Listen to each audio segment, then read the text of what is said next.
Hi everyone, welcome back to another week. I know I just recently posted the September monthly, but I was kind of running a little bit behind, so hopefully you're excited about these weeklies now. We are entering September, and this is covering September 2nd till September 8th. And if you're in the US, this is Labor Day weekend, so Mondays, if you're in the US, Monday you might not have to work, you might have the day off.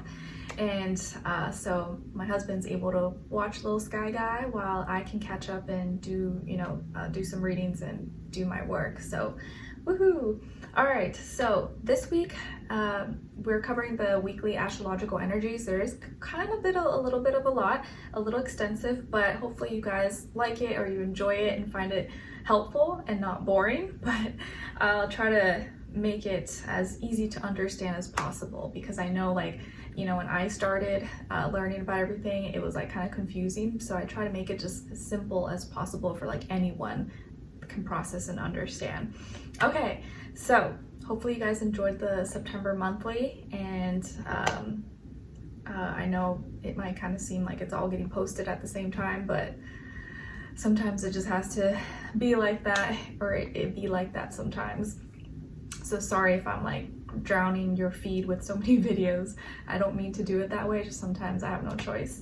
All right, so this week, as far as the weekly astrological energies, and before we get started, for your weekly readings, the earth signs will now be posted first since we're in Virgo season. So happy birthday to all my Virgos, woo, woo, woo. And I'm gonna do for each sign and those weekly individuals a new moon message, since we start off this week with a Virgo new moon, okay?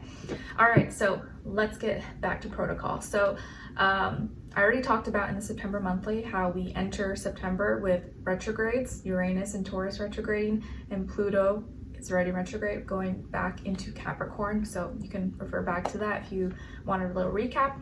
But starting this week on September 2nd, we have Mercury, that's in Leo, trining Chiron in Aries. So today we start off a little before the new moon, with a gift of, if we think about and communicate in a way, we have the ability of more possibilities to heal our wounds and just be aware and therefore heal our wounds by knowing the proper way to think and communicate about it. And specifically here, if you like express it and you are authentic and true about it and you're honest and real with yourself, you can really heal whatever is wounding you, or as far as maybe your identity, your individuality, your path, especially because Chiron is in Aries and the North Node is in Aries. So this is a day where, like, if you're real and honest with yourself, you express yourself authentically, and you do it with passion and you really feel it, you can really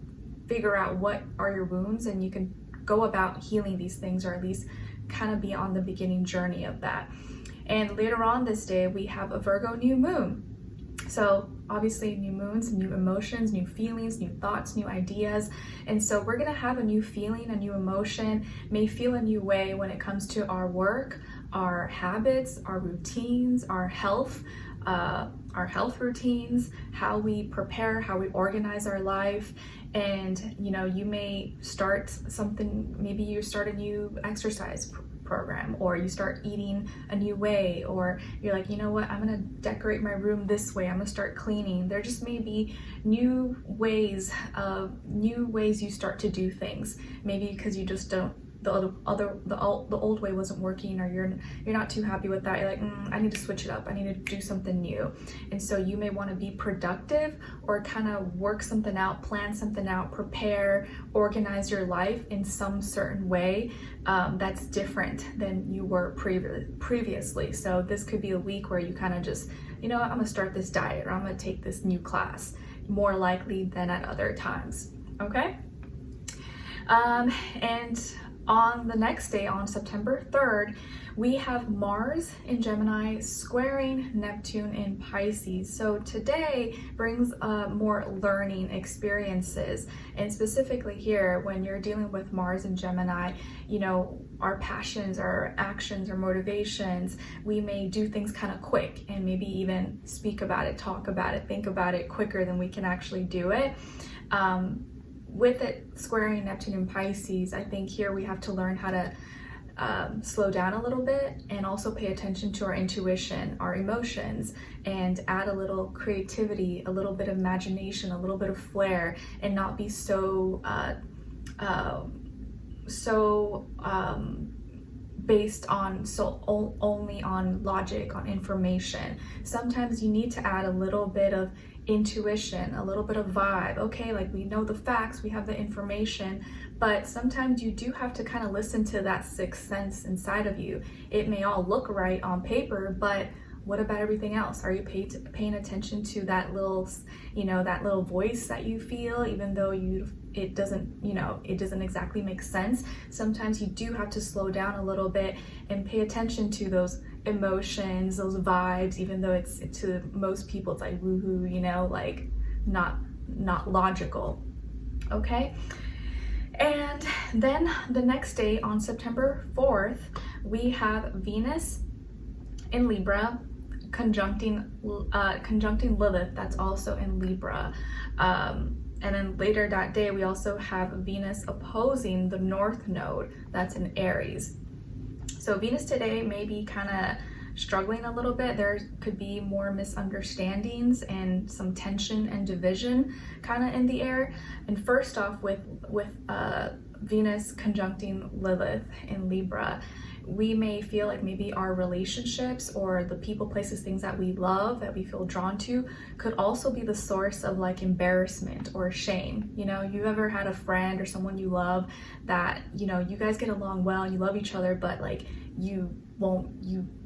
you probably can't take them certain places, or you can't be seen with them in certain places because they might embarrass you, or they don't know how to act appropriately or say the right things, that kind of energy, like something that you love. It doesn't have to be a person, it could be anything that you relate to, that you feel brings you harmony and balance, may also be the source of like embarrassment or shame at the same time. And so there could be a little bit of a misunderstanding there.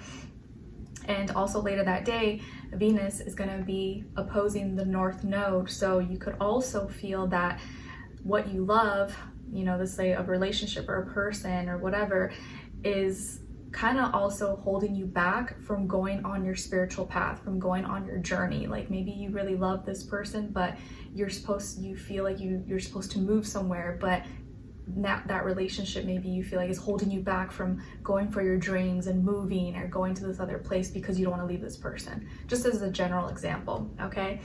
And also today we have Mars moving into Cancer.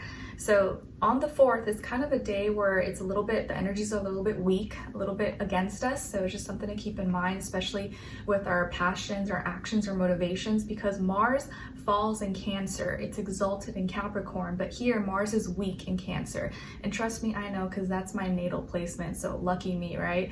Mars in Cancer doesn't thrive, it doesn't do well here. So all of us, generally speaking, obviously some may rise above this better than others, Mars in Cancer, generally speaking, is going to debilitate us. It's going to be harder for us to go for our passions or motivations or actions because we may be more moody. We're like, I'm not comfortable, or I don't feel vibes, or maybe you feel like you woke up on the wrong side of the bed, or someone is rubbing you the wrong way at work, and you're like, oh, that could be the time when you're just like extra moody, extra emotional, when usually you're not. Or usually you're able to put your emotions to the side when it comes to your work, school, stuff like that. But at this time, Mars is a little weak here. So we may need a little bit of discipline, a little bit of an extra push, and have to break outside of our comfort zone. So something you got to keep in mind, like, okay, I may not want to do something, but I know I have to do it. So suck it up, keep going, but also be gentle with yourself. Just know that you're probably not the only one that's going to be feeling this way. It's probably a lot of people, generally speaking.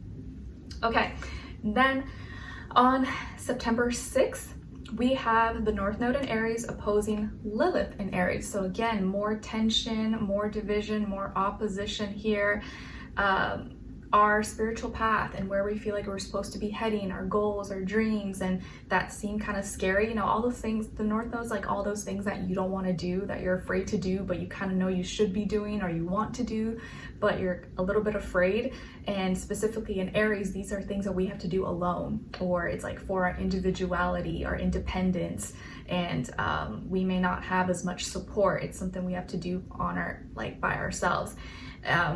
There is tension here because maybe the things you have to do to get there may make you feel a little bit embarrassed, or you may feel like your family or people that you love will be embarrassed by you if you do these things. Or what if you may be like, oh, what if I fail? They're gonna laugh at me and make fun of me and tell me I told you so, why did you do that?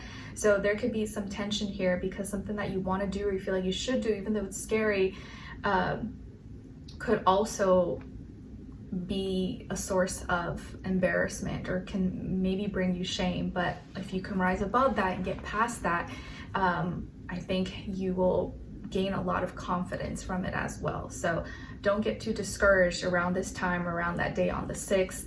If you kind of feel like, like I want to do this, but I can't, and I don't want to be made fun of, or your relationships, maybe you feel like are holding you back from certain things, okay? Then the next day on September 7th, we have Mercury in Leo squaring Uranus in Taurus that's in retrograde. And remember, Uranus went retrograde at the beginning of the month. So today, on the 7th, brings about more of a learning experience where how we're thinking and communicating and expressing ourselves in a Leo way. We're gonna have to learn how to do this and not be so spitfiery, dramatic, and emotional about things, because if not, it could really push us back from our preparation period when it comes to building our stability, security, our foundations at this time. So we have to kind of be more mindful of how we're thinking, how we're communicating, if we're being a little too bold and strong and expressive, or coming on too strong maybe, and not having a little more patience, or we have to learn how to kind of slow down a little bit and maybe keep our composure, keep our calm, cool, have more patience, and so that we can build that foundation and stability and security and be prepared and not make ourselves take step backwards, if that makes sense. Because sometimes if you speak too soon or you like jump the gun on something, you can kind of ruin your chances for something. It's like that kind of energy. So don't make any impulsive emotional moves, or put your foot in your mouth kind of thing, because then that could hold you back and stop you from going through certain changes in the future that will bring you stability, security, and a proper foundation. All right, lastly, 2 more things. The next day on September 8th, we have the Sun in Virgo opposing Saturn in Pisces. So again, more tension, more division here. Our actions and how we're going about our day and the things that we're doing may be at odds and feel like it's very opposite of